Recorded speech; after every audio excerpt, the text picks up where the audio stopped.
A young millionaire let an old woman and her homeless daughter live in his garage, but one day when he entered without knocking on the door, he could not believe what she was doing. John Smith stood at the expansive window of his third-floor study, gazing out at the manicured grounds of his sprawling estate. The setting sun painted the sky in hues of orange and pink, casting long shadows across the perfectly trimmed lawn. It was a view that many would envy, but for John, it only served as a reminder of his isolation. At 30 years old, John had achieved what most would consider the pinnacle of success. His tech startup, born from a brilliant idea in his college dorm room, had skyrocketed in value, making him a multi-millionaire before his 25th birthday. He had everything money could buy: a mansion that rivaled small hotels, a fleet of luxury cars, and more gadgets than he knew what to do with.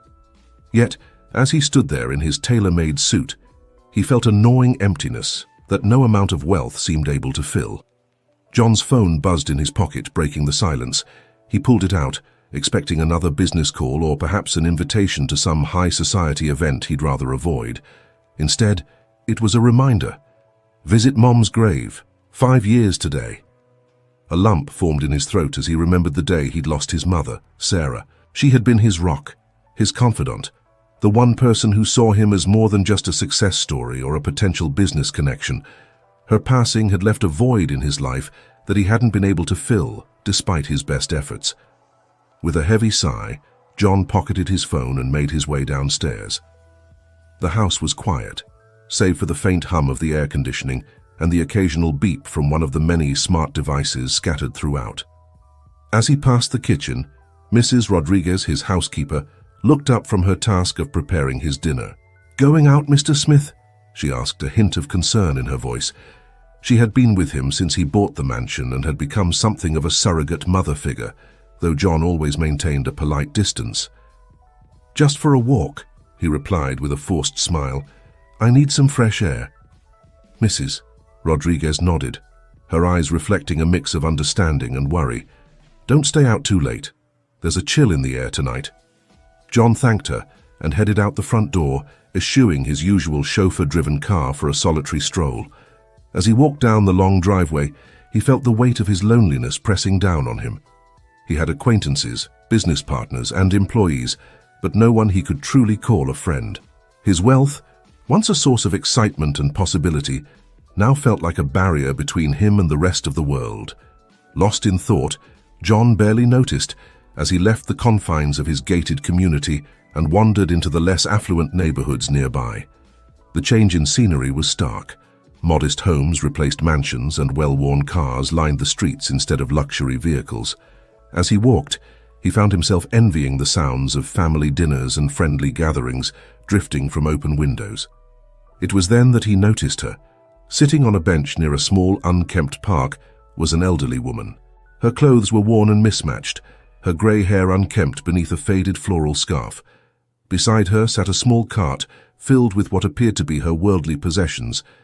Despite her obvious hardship, there was a dignity in her posture, a spark in her eyes that spoke of a rich inner life.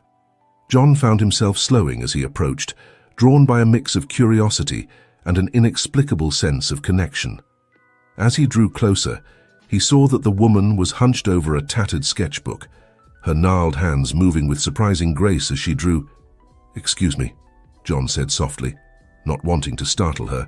"I couldn't help but notice your drawing. Are you an artist?" The woman looked up, her bright blue eyes meeting John's. For a moment, he felt an odd sense of familiarity, quickly dismissed as imagination. "Once upon a time," she replied, her voice warm despite a hint of wariness. "Now, I'm just Betty, the old lady who lives on this bench." She chuckled, but there was a sadness behind her laughter. John felt a sudden urge to help this woman, to connect with her in a way he hadn't connected with anyone in years. "I'm John," he said, extending his hand. "Would you mind if I took a look at your work?" Betty hesitated for a moment, then handed over the sketchbook. John's eyes widened as he flipped through the pages. Despite the poor quality of the paper and the stubby pencil she was using, the drawings were exquisite. Landscapes, portraits, and abstract pieces filled the book, each one speaking of talent and years of practice. "These are incredible," John breathed. "You're not just an artist, Betty. You're a master." Betty's cheeks colored slightly at the praise. That's kind of you to say. But that was another life long ago. John's mind raced. Here was a woman of obvious talent reduced to living on the streets.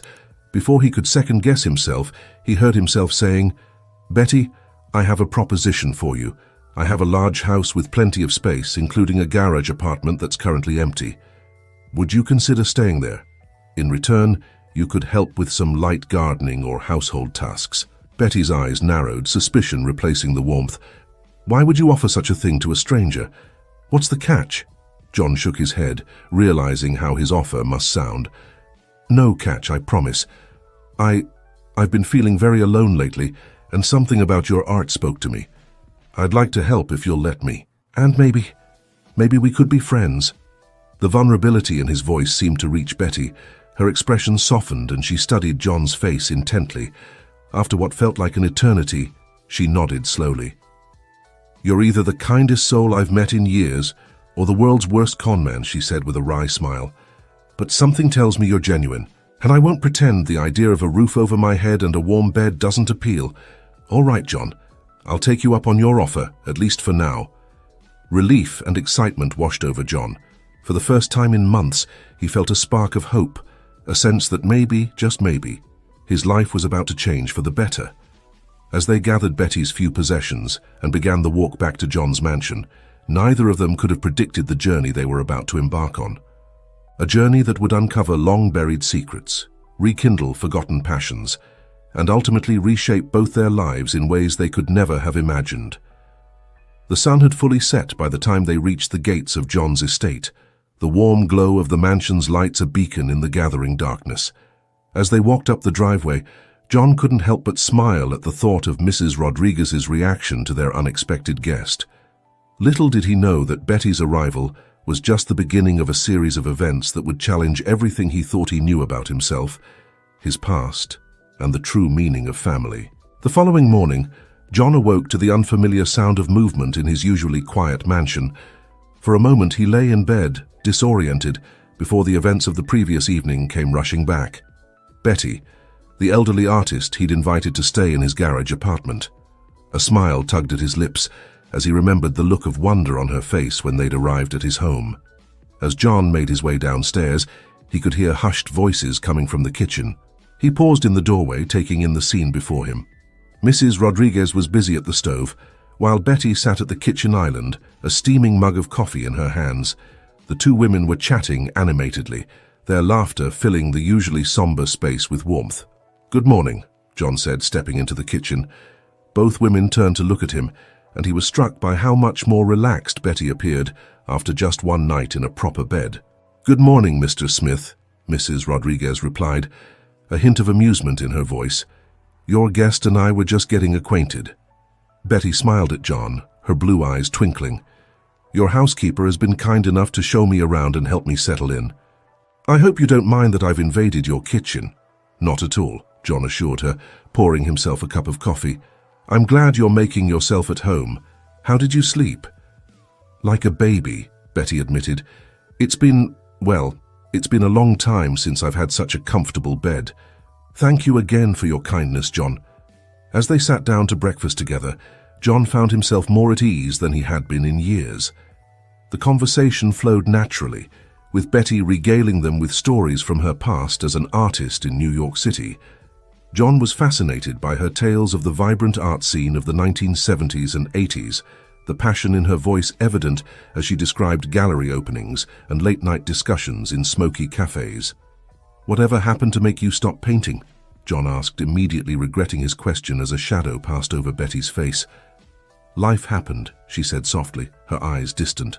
"Sometimes the world has a way of beating the art out of you." An uncomfortable silence fell over the kitchen. Mrs. Rodriguez busied herself with clearing the dishes, while John struggled to find the right words to say. "I'm sorry," he began, but Betty waved him off. "No need to apologize, dear. It's all water under the bridge now." She stood up, smoothing down her borrowed clothes. Mrs. Rodriguez had lent her some things until they could go shopping. "Now, I believe I promised to help with some gardening. Shall we?" Grateful for the change of subject, John led Betty out to the expansive gardens surrounding the mansion. As they worked side by side, Planting new flowers and tending to the existing beds, John found himself opening up to Betty in a way he hadn't with anyone since his mother's passing. He told her about the loneliness that plagued him despite his success, the feeling that something was missing from his life. Betty listened attentively, offering gentle words of wisdom and encouragement. "Success is more than just money in the bank, John," she said, patting his arm. "True fulfillment comes from connection, from using your gifts to make the world a little better. You've got a kind heart. That's a gift in itself." As the days turned into weeks, a routine began to develop. John found himself looking forward to their shared breakfasts and gardening sessions. Betty's presence brought a lightness to the mansion that had been missing for years. Even Mrs. Rodriguez seemed more cheerful, often joining them for afternoon tea and lively discussions. One evening, about a month after Betty's arrival, John was passing by the garage apartment when he heard a frustrated sigh. Concerned, he knocked on the door. "Betty, is everything all right?" There was a pause before Betty's voice called out, "Come in, John." He entered to find Betty sitting at a small desk surrounded by sheets of paper covered in half-finished sketches. Her hands were stained with charcoal, and there was a look of frustration on her face that John had never seen before. "What's wrong?" he asked, moving closer to examine the drawings. Betty sighed, running a hand through her silver hair. "I've been trying to really draw for the first time in years, but it's like I've forgotten how. The images are in my head, but I can't seem to get them onto the paper." John's heart went out to her. He could see the pain in her eyes, the longing to create. An idea began to form in his mind. "Betty," he said slowly, "what if we set up a proper studio for you, with all the supplies you need, easels, paints, canvases, everything? Would that help?" Betty looked up at him, her eyes wide with surprise. "Oh, John, that's very kind of you to offer. But I couldn't possibly accept—" "Please," John interrupted, "let me do this for you. Your talent shouldn't go to waste. And besides," he added with a smile, "I'd love to see what you can create when you have the right tools." Tears welled up in Betty's eyes. She reached out and squeezed John's hand. "You remind me so much of someone I used to know," she said softly. "Someone who always believed in me even when I didn't believe in myself." The next day, John threw himself into the project of creating an art studio for Betty. He cleared out a spare room on the ground floor of the mansion, one with large windows that let in plenty of natural light. He ordered the best art supplies he could find, consulting with local artists to ensure he got everything right. When it was finally ready, John led a blindfolded Betty to the door of the studio. "Okay," he said, his voice filled with excitement, "you can look now." Betty removed the blindfold and gasped. The room was a painter's dream, filled with every supply she could possibly need. Easels of various sizes stood ready, surrounded by a rainbow of paints, brushes of all shapes and sizes, and stacks of pristine canvases. "Oh, John," Betty breathed, her eyes shining with tears, "it's perfect." As Betty explored the studio, running her hands over the supplies with reverence, John felt a warmth spreading through his chest. For the first time in years, he felt like he was truly making a difference in someone's life. Little did he know that this act of kindness was about to set in motion a chain of events that would uncover long-buried secrets and change both their lives forever. As Betty picked up a brush, her hand trembling slightly, John couldn't have imagined the masterpiece that was about to emerge, not just on the canvas, but in the intricate tapestry of their intertwined destinies. The art studio became a sanctuary for Betty, and over the next few weeks, John watched in awe as she rediscovered her passion for painting. The frustrated sighs of those first attempts gave way to hours of focused silence, broken only by the soft swish of brush on canvas. And with each passing day, John felt the bonds of their friendship growing stronger, filling a void in his life he hadn't even realized was there. But as Betty's art flourished, so too did the secrets of the past begin to stir, like shadows at the edges of a brightly lit room. Neither John nor Betty could have predicted the revelations that lay ahead, waiting to be unveiled like a masterpiece hidden beneath layers of old paint. As summer faded into autumn, the mansion came alive with color, both from the changing leaves outside and the vibrant canvases that now adorned its walls. Betty's artistic renaissance had been nothing short of miraculous. Her paintings, bursting with emotion and skill, transformed the once sterile rooms into a gallery of life and memory. John found himself spending more and more time in Betty's studio, watching her work and listening to her stories. There was something about her that felt inexplicably familiar, a connection he couldn't quite place but cherished nonetheless. One crisp October morning, as John sipped his coffee and scrolled through his emails, an advertisement caught his eye. The local art museum was hosting a competition for emerging artists, with the winner's work to be featured in a special exhibition. Excited by the prospect, John rushed to the studio to share the news with Betty. He found her lost in concentration, adding delicate brushstrokes to a landscape that seemed to shimmer with an inner light. "Betty," he called softly, not wanting to startle her, "I've got something to show you." She turned, her face lighting up at the sight of him. "Good morning, John. What's got you so excited?" He showed her the advertisement on his tablet, watching as her eyes widened with interest. "This is perfect for you," he said enthusiastically. "Your work deserves to be seen by the world." But to his surprise, Betty's expression clouded over. She shook her head, turning back to her painting. "Oh, I don't know, John. It's been so long since I've shown my work publicly. I'm not sure I'm ready for that kind of scrutiny." John frowned, puzzled by her reaction. "But Betty, your paintings are incredible. You have nothing to fear from critics or judges." She sighed, putting down her brush.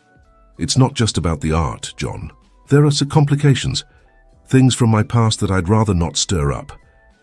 Intrigued and concerned, John pulled up a stool next to her.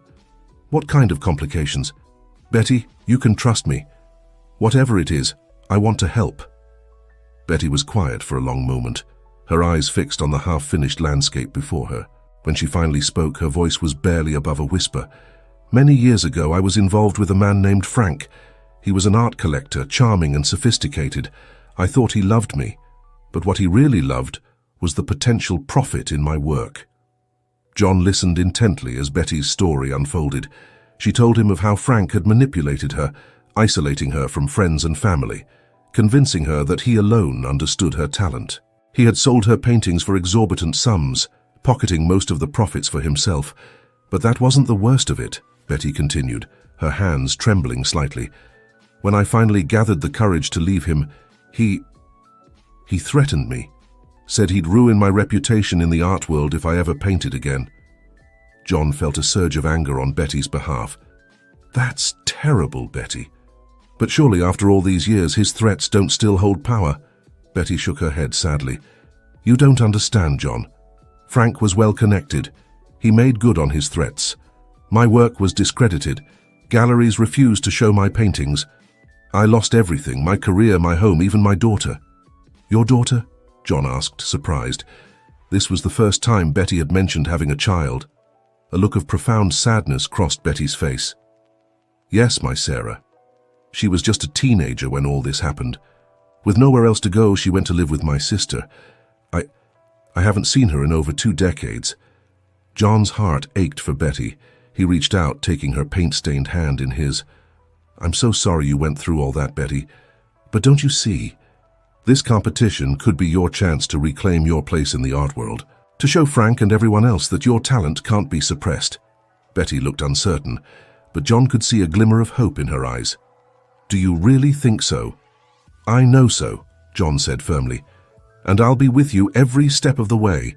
We'll enter your work in the competition, and when you win, because I know you will, we'll use that platform to tell your story. To expose Frank for the fraud he is." Tears welled up in Betty's eyes, but she smiled through them. "Oh, John, you have your mother's heart, you know that. So full of kindness and determination." John blinked, taken aback by the comment. "My mother? Did you know her?" Betty's eyes widened as if realizing she'd said too much. She quickly turned back to her painting. "Oh, I just meant, well, you've told me so much about her. I feel like I know her through you." John nodded, but a nagging feeling persisted. There was something Betty wasn't telling him, some piece of the puzzle he couldn't quite grasp. But he pushed the thought aside, focusing instead on the task at hand. Over the next few weeks, John and Betty worked tirelessly to prepare for the competition. They selected her 3 strongest pieces, a haunting portrait, a vibrant abstract, and the shimmering landscape she'd been working on when John first mentioned the competition. As the submission deadline approached, Betty's nerves began to fray. More than once, John found her in the studio, staring at her paintings with a mixture of pride and terror. "What if he finds out?" she asked one evening, her voice small. "What if Frank sees my work and comes looking for me?" John put a reassuring hand on her shoulder. "Then we'll face him together." "You're not alone anymore, Betty. I won't let anyone hurt you." The day of the submission arrived, and John insisted on personally delivering Betty's paintings to the museum. As he carefully placed each canvas in his car, he felt a sense of anticipation. Something told him that this competition was going to change everything, not just for Betty, but for him as well. What John couldn't have known was just how prophetic that feeling would turn out to be. As he drove towards the museum, Betty's paintings safely secured in the back seat, the wheels of fate were already in motion. The art competition would indeed change everything, bringing to light secrets that had been buried for decades and forcing both John and Betty to confront truths they never could have imagined. Little did they know that across town, in a luxurious penthouse overlooking the city, a man named Frank was leafing through the local newspaper. His eyes narrowed as they fell on a small article announcing the upcoming art competition. A smile, cold and calculating, spread across his face. "Well, well," he murmured to himself, "this should be interesting." As John pulled into the museum parking lot, he couldn't shake the feeling that he was on the cusp of something monumental. He had no way of knowing that the simple act of submitting Betty's paintings was about to set in motion a chain of events that would unravel the very fabric of his life, revealing truths that had been hidden in plain sight all along. The weeks following the submission of Betty's artwork to the competition were filled with a mixture of anticipation and anxiety. John found himself checking his email obsessively, hoping for news from the museum. Betty, on the other hand, seemed to retreat into herself, spending long hours in the studio working on a new series of paintings that she kept carefully covered whenever John entered the room. It was on a chilly November morning when the email finally arrived. John's hand trembled as he opened it, his heart racing. As his eyes scanned the contents, a grin spread across his face. "Betty," he called out, rushing to the studio. "Betty, you've done it. You're a finalist." He burst into the room to find Betty standing before an easel, her back to him. She turned slowly, her face pale and her eyes wide with a mixture of excitement and fear. "Are you sure?" she asked, her voice barely above a whisper. John nodded, holding out his tablet for her to see. "3 finalists and you're one of them. There's going to be an exhibition next month and then they'll announce the winner." Betty sank onto a nearby stool, her legs seeming to give out beneath her. "Oh my," she breathed. "I never thought." After all these years, John knelt beside her, taking her paint-stained hands in his. "You deserve this, Betty. Your talent deserves to be recognized." As the reality of the situation sank in, Betty's expression shifted from shock to determination. "You're right," she said, straightening her shoulders. "It's time I stopped hiding. Time I reclaimed my voice." The next few weeks were a whirlwind of activity. John hired a team to help prepare Betty's paintings for the exhibition, ensuring they were properly framed and displayed to their best advantage. He also arranged for a new wardrobe for Betty, wanting her to feel confident and elegant at the opening night.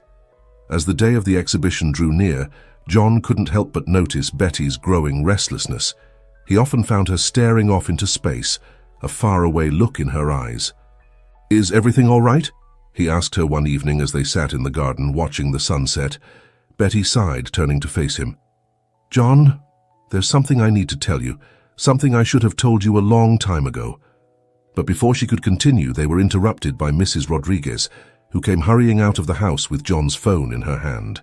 "Mr. Smith," she said, slightly out of breath, "there's a call for you, a Mr. Michael Andrews. He says it's urgent."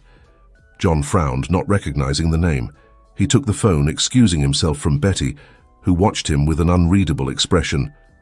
"Hello, this is John Smith," he said into the phone. "Mr. Smith," came a gravelly voice from the other end. "My name is Mike Andrews. I'm an old friend of Betty's from art school. I've been trying to track her down for years, and I've reason to believe she might be staying with you." John's eyebrows shot up in surprise. He glanced at Betty, who was still watching him intently. "May I ask what this is regarding?" he asked cautiously. There was a pause on the other end of the line. "It's about Frank," Mike finally said. "He's back in town and he's looking for Betty. I'm worried he might try to interfere with the exhibition." A chill ran down John's spine. He thanked Mike for the information and promised to pass on the message to Betty. As he hung up, he turned to find Betty standing right behind him, her face ashen. "It was Mike, wasn't it?" she asked, her voice trembling. "And he told you about Frank?" John nodded, leading Betty back to their seats. "Betty, why didn't you tell me Frank was still a threat? We need to do something. Contact the police, perhaps." Betty shook her head vehemently. No police. John, there's so much you don't know, so much I haven't told you." "Then tell me now," John urged. "Betty, whatever it is, we can face it together." Betty took a deep breath, her eyes meeting John's with an intensity that took him aback. "John, the reason I never told you about Frank, about my past, it's because it's all tied up with your past too." John frowned, confused. "My past? What do you mean?" "Your mother, Sarah," Betty said softly. "She wasn't just my friend, John, she was my daughter." The world seemed to tilt on its axis as John struggled to process Betty's words. "What? But that would mean your grandmother," Betty finished for him, tears welling in her eyes. "Yes, John, I'm your grandmother." John felt as if all the air had been sucked out of his lungs. He stared at Betty, seeing her in a whole new light. The familiar blue eyes, the artistic talent, the inexplicable connection he'd felt from the beginning. It all suddenly made sense. "But why?" he managed to choke out. "Why didn't you tell me?" Betty's tears were flowing freely now. "I was afraid, John. Afraid of Frank. Afraid of the past. Afraid of how you might react. Your mother, my Sarah, she made me promise to stay away, to keep you safe from the chaos of our past." As Betty's story poured out, John learned the full extent of the tragedy that had shaped both their lives. Frank, it turned out, wasn't just a manipulative art dealer. He was John's grandfather, a man whose greed and ambition had torn the family apart. "Your mother tried to expose Frank's fraudulent dealings," Betty explained, "but he was too powerful, too well connected. He threatened to destroy us all if we didn't keep quiet." John's mind was reeling. "But my father, I always thought he died in an accident." Betty's face crumpled with grief. "Oh, John, that was the biggest lie of all. Your father, Tom, he was a good man." He stood by Sarah, tried to help her bring Frank to justice. But Frank, he made sure Tom would never testify. The implication hung heavy in the air. John felt as if he might be sick. "Are you saying Frank had my father killed?" Betty nodded, unable to speak through her tears. John stood abruptly, pacing the garden as he tried to process this flood of information. His entire life, everything he thought he knew about his family, had been built on a foundation of lies. As the shock began to subside, it was replaced by a burning anger. Frank hadn't just threatened Betty or ruined her career, he had destroyed their entire family, robbed John of his parents, of the truth about his heritage. John turned back to Betty, his jaw set with determination. "We're going to make this right," he said firmly. "We're going to expose Frank for what he is, and we're going to do it at the exhibition." Betty looked up at him, hope and fear warring in her eyes. "But John, he's dangerous. If he finds out I'm here, that you know the truth." John knelt before her, taking her hands in his. "We're family, Betty. We face this together. No more running, no more hiding. It's time for the truth to come out."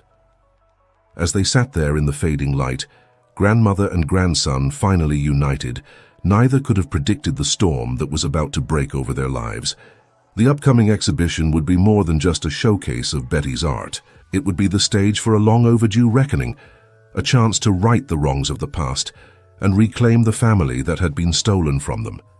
Little did they know that Frank was already making his own plans, setting in motion events that would bring their carefully constructed world crashing down around them.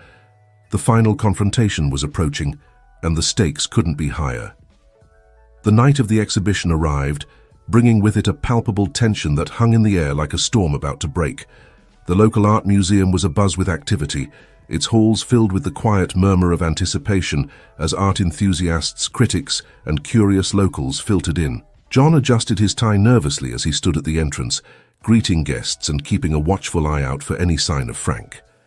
Betty, resplendent in a deep blue dress that brought out the color of her eyes, stood nearby, her hands clasped tightly to stop them from shaking.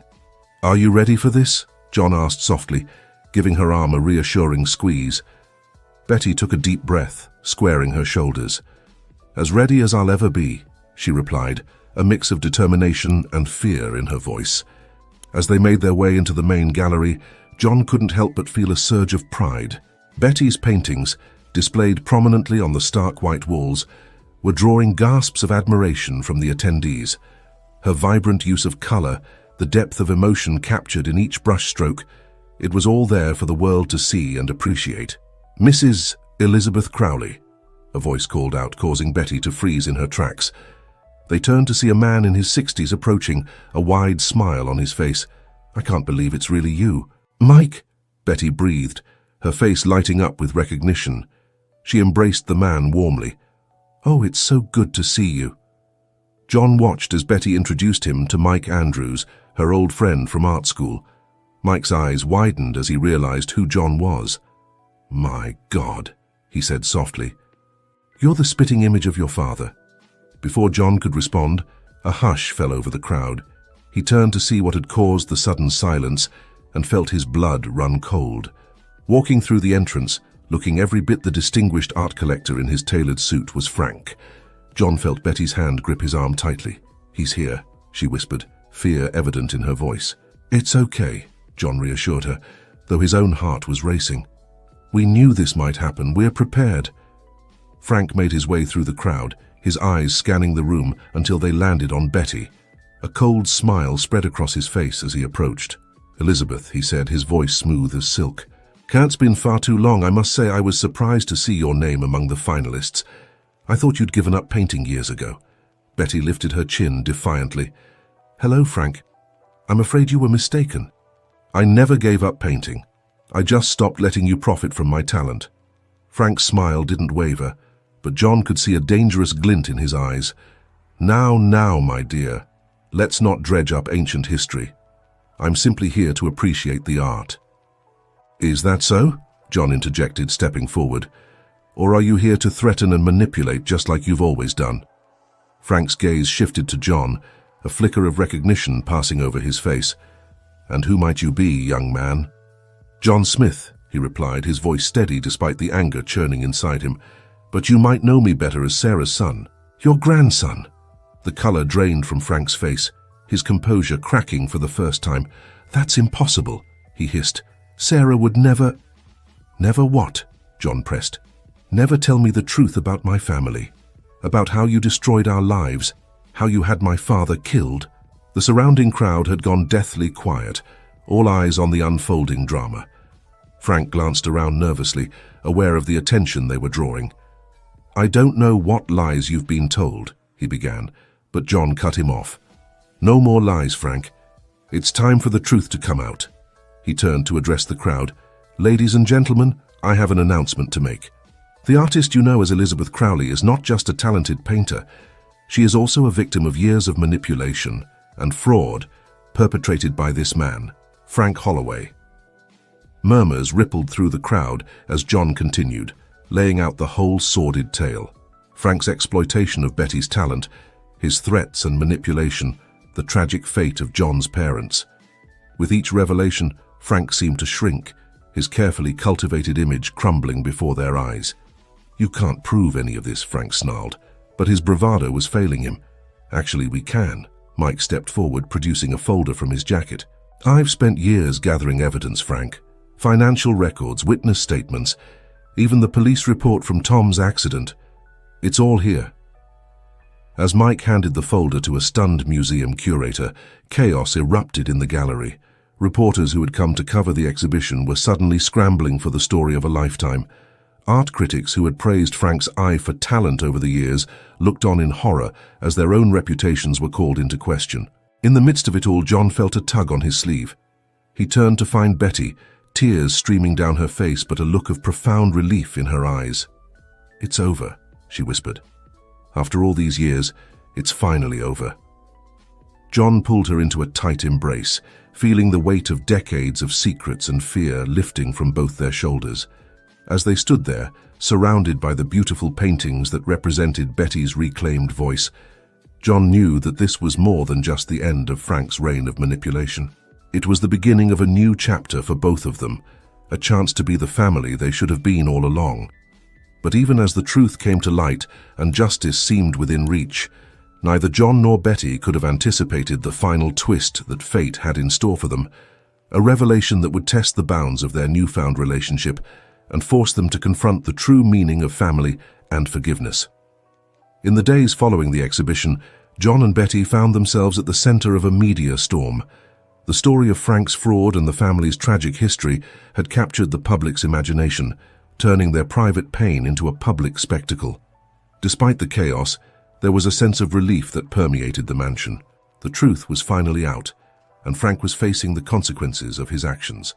The police had launched a full investigation into Tom's death, and Frank's art-dealing empire was crumbling as galleries and collectors distanced themselves from him. One quiet evening, as John and Betty sat in the garden, enjoying a moment of peace, John broached a subject that had been weighing on his mind. "Betty," he said softly, "I've been thinking about my mother, about Sarah. You said she made you promise to stay away to keep me safe, but why? Why didn't she ever tell me the truth?" Betty's eyes misted over as she gazed into the distance, lost in memories. "Oh, John, Sarah loved you more than anything in this world. After what happened to Tom, she was terrified that Frank would come after you next. She thought that if you knew nothing about your past, about your connection to Frank, you'd be safer." John nodded, understanding but still feeling the ache of years of unanswered questions. "I wish I could talk to her one last time," he said, his voice thick with emotion. "There's so much I want to ask, so much I want to tell her." Betty reached out, taking his hand in hers. "I might be able to help with that," she said, a small smile playing on her lips. "Come with me." She led John back to her studio, where she unveiled a painting she had been working on in secret. John's breath caught in his throat as he saw the image before him. It was a portrait of his mother, Sarah, captured in vivid detail. Her kind eyes seemed to look right at him, filled with love and a hint of sadness. "I started this the day after the exhibition," Betty explained. "I wanted to give you a piece of her, something to help you feel connected." Tears welled up in John's eyes as he stared at the portrait. "It's beautiful," he whispered. "Thank you, Betty. This means more to me than you could ever know." As they stood there admiring the painting, a knock at the door startled them. Mrs. Rodriguez appeared, looking slightly flustered. "Mr. Smith, there's someone here to see you and Mrs. Crowley," she said. She says she's Sarah Smith." John and Betty exchanged shocked glances. It couldn't be possible, could it? They rushed to the foyer, hearts pounding. Standing there, looking older and more careworn than in Betty's painting, but unmistakably alive, was Sarah Smith, John's mother and Betty's daughter. "Mom," John choked out, hardly daring to believe his eyes. Sarah's eyes filled with tears as she looked at her son. "John," she breathed, "oh my boy, I'm so sorry. I'm so sorry." The next few hours were a blur of tears, explanations, and long overdue embraces. Sarah explained how she had faked her death to protect John from Frank, how she had been living under an assumed name, watching her son from afar, but never daring to reach out. "When I saw the news about the exhibition, about Frank being exposed, I knew it was time to come home," Sarah said, holding tight to both John and Betty's hands. "I couldn't stay away any longer." As the night wore on and the initial shock of Sarah's return began to fade, the three generations sat together, piecing together the fragments of their shared history. There were moments of pain as old wounds were reopened, but also moments of laughter as happier memories were shared. In the early hours of the morning, as the first light of dawn began to creep through the windows, John looked at the two women beside him, his grandmother and his mother, and felt a sense of completeness he had never known before. "So what happens now?" he asked, voicing the question that hung in the air. Sarah smiled, squeezing his hand. "Now, we start over. We be the family we were always meant to be." Betty nodded in agreement. "No more secrets, no more hiding. We face whatever comes next together." As they sat there, the morning sun bathing them in its warm glow, John realized that his journey had come full circle. The lonely millionaire who had offered shelter to a homeless woman had found not just companionship, but his true heritage, his family, and a sense of belonging he had always craved. The road ahead would not be easy. There would be legal battles to face, wounds to heal, and years of lost time to make up for. But as John looked at his mother and grandmother, he knew that whatever challenges lay ahead, they would face them as a family. In the end, it wasn't wealth or success that had filled the void in John's life. It was love, truth, and the unbreakable bonds of family. A masterpiece more valuable than any painting, more enduring than any fortune. As they began to plan for their new life together, John couldn't help but smile. The mansion that had once felt so empty was now filled with the warmth of family, the joy of reunions, and the promise of a future brighter than any of them could have imagined. And in Betty's studio, the portrait of Sarah watched over them all, a testament to the power of art to heal, to remember, and to bring people together across time and distance.